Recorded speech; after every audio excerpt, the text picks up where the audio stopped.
63 जन वितरण प्रणाली विक्रेताओं द्वारा लगभग 44,000 क्विंटल गेहूं और चावल का अपने स्टॉक में रखना और उसको काला बाजार में बेच देना, जो लगभग 16.5 करोड़ रुपया से ऊपर का। अगर किसी डीलर का आवंटन 500 क्विंटल है तो उसको 12,500 रुपया जमा करना है, वसूली हो जाता है। और इसमें सारे लोग, यहाँ तक कि हमको लगता है उन्होंने कहा कि इसमें बड़े बड़े पदाधिकारी को पैसा जाता है, इसलिए पैसा जाता है कि जब मामला उठे तो सारे लोग मिलकर के इसको दबावे, आगे नहीं बढ़े। और ये पैसा गाय घाट का 10,000 क्विंटल से 11,000 क्विंटल मासिक आवंटन है।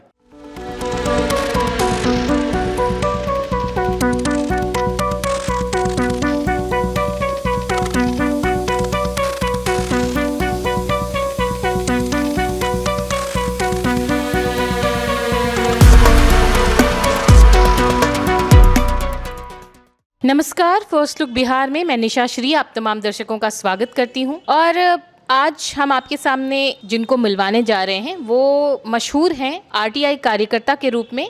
हमारे साथ स्टूडियो में उपस्थित हैं अमित कुमार मंडल जी। सबसे पहले तो आपका बहुत बहुत धन्यवाद।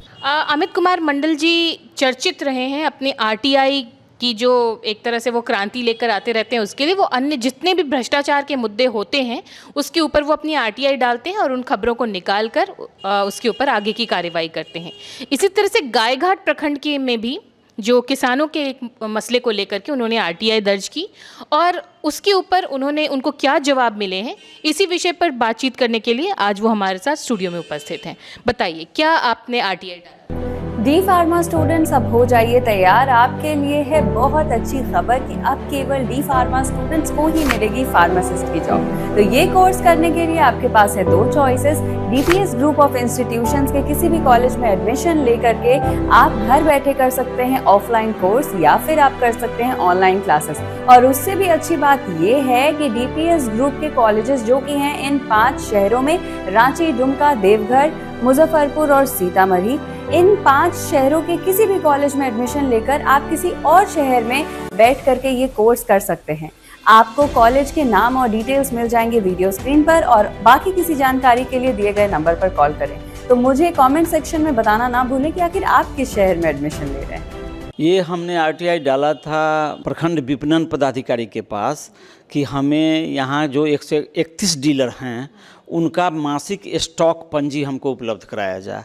उसके जवाब में उन्होंने 3 ऐप हमको डाउनलोड किया और कहा जो एक पर आवंटन दर्ज है, एक पर वितरण दर्ज है और एक पर मासिक स्टॉक दर्ज है, आप इसको ऑनलाइन निकाल सकते हैं। हमने 131 जन वितरण प्रणाली विक्रेता का दिसंबर 2025 का मासिक स्टॉक चेक किया, जिसमें 63 ऐसे जन वितरण प्रणाली विक्रेता मिले जिनका स्टॉक 200 क्विंटल से लेकर 2000 क्विंटल तक पाया गया मशीन पे, पॉस मशीन पे।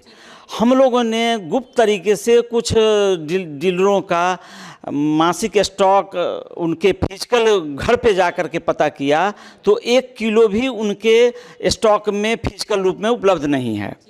और इस तरह 63 जन वितरण प्रणाली विक्रेताओं द्वारा लगभग 44,000 क्विंटल गेहूं और चावल का अपने स्टॉक में रखना और उसको काला बाजार में बेच देना, जो लगभग 16.5 करोड़ रुपया से ऊपर का होता है। और इस तरह 63 जन वितरण प्रणाली विक्रेताओं द्वारा 16.5 करोड़ का रुपये का अनाज बेच करके कालाबाजारी किया गया है, जिसकी शिकायत हमारे द्वारा शुक्रवार के जनता दरबार में एसडीएम पूर्वी के यहाँ किया गया और उन्होंने कहा कि हम इसका जांच करा करके और सारे लोगों पर कार्रवाई करते हैं।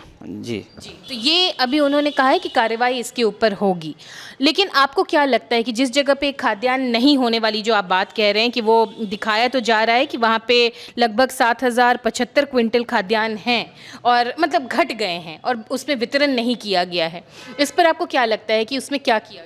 ये जो 7,075 वाला क्विंटल है है, ये एक अलग मामला है।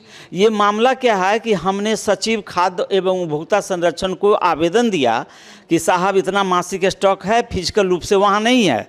तो ये 8 आदमी हमारे आवेदन पर जांच चल ही रही थी कि बिना वितरण किए हुए इनका स्टॉक में से 7,075 क्विंटल घट रहा है, जबकि नियम है कि जब तक आप 1 किलो वितरण नहीं कीजिएगा आपके स्टॉक में से 1 किलो नहीं घटेगा। तो फिर ये बहुत बड़ा साजिश है और इसमें विभाग के बड़े पदाधिकारी की संलिप्तता सीधे सीधे नजर आ रही है कि ये कैसे हो गया। तो इस पर भी हमने विषय 2 में जांच के लिए एसडीएम साहब को दिया है और वो आश्वस्त किए हैं कि हम जांच करा लेंगे। अगर यहाँ हमारी बात को नहीं अच्छी तरीके से जांच किया जाएगा तो हम निगरानी विभाग, खाद्य उपभोक्ता संरक्षण विभाग, सबको हम विदिन ए वीक में हम फिर परिवाद पत्र देंगे।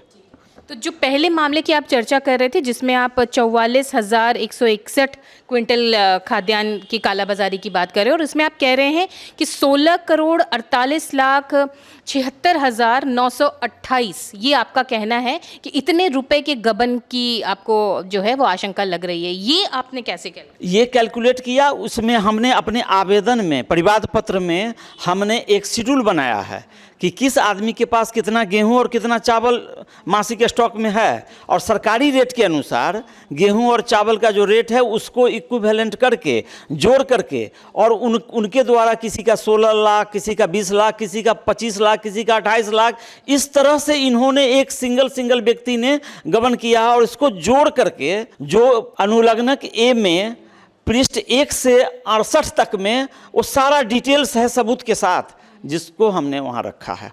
एक और जो मैं देख रही हूँ आपके आरटीआई पेपर में, उसमें मैंने एक और पॉइंट लिखा हुआ देखा था कि 25 रुपये प्रति क्विंटल कमीशन वसूला जाता है। इसकी जानकारी आपको कैसे? इसकी जानकारी हम लोगों को जब डीलर के यहाँ हम लोग देखने गए कि आपके यहाँ स्टॉक पंजी कितना है, तो उनके द्वारा जो हिम्मत करके ऑफ कैमरा हमको बताए कि अभी जो है सो 2-4 महीना से चुनाव के समय में बंद था पैसा 25 रुपये पर क्विंटल लेना, लेकिन अभी हम लोग को आदेश हुआ है कि नवंबर-दिसंबर का एक बार जमा करके अगर किसी डीलर का आवंटन 500 क्विंटल है तो उसको 12,500 रुपया जमा करना है, वो देना है, उसको वसूली हो जाता है, ऑफ कैमरा वसूली होता है। और इसमें सारे लोग, यहाँ तक कि हमको लगता है उन्होंने कहा कि इसमें बड़े बड़े पदाधिकारी को पैसा जाता है, इसलिए पैसा जाता है कि जब मामला उठे तो सारे लोग मिल करके इसको दबावे, आगे नहीं बढ़े।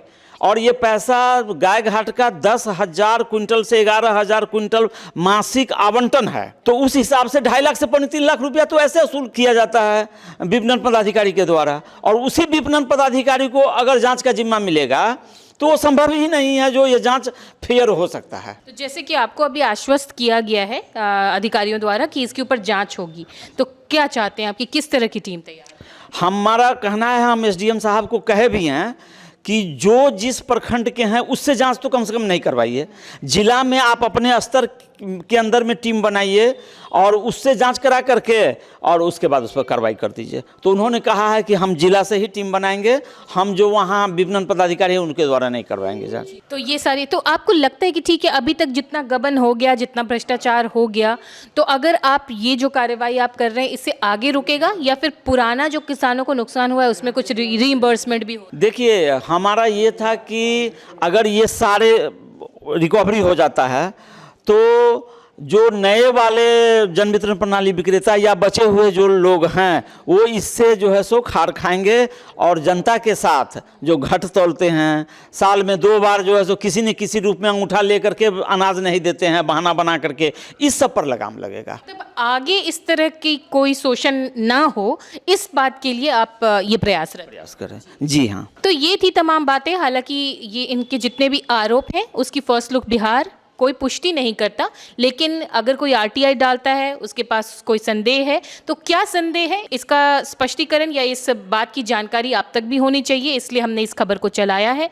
आगे आपकी इन मुद्दों पर क्या राय है कमेंट करके ज़रूर बताइएगा और प्लीज़ हमारे चैनल को लाइक और सब्सक्राइब भी ज़रूर करें। फिलहाल के लिए इस चर्चा को यहीं पर देते हैं विराम। आप देख रहे थे फर्स्ट लुक बिहार। धन्यवाद।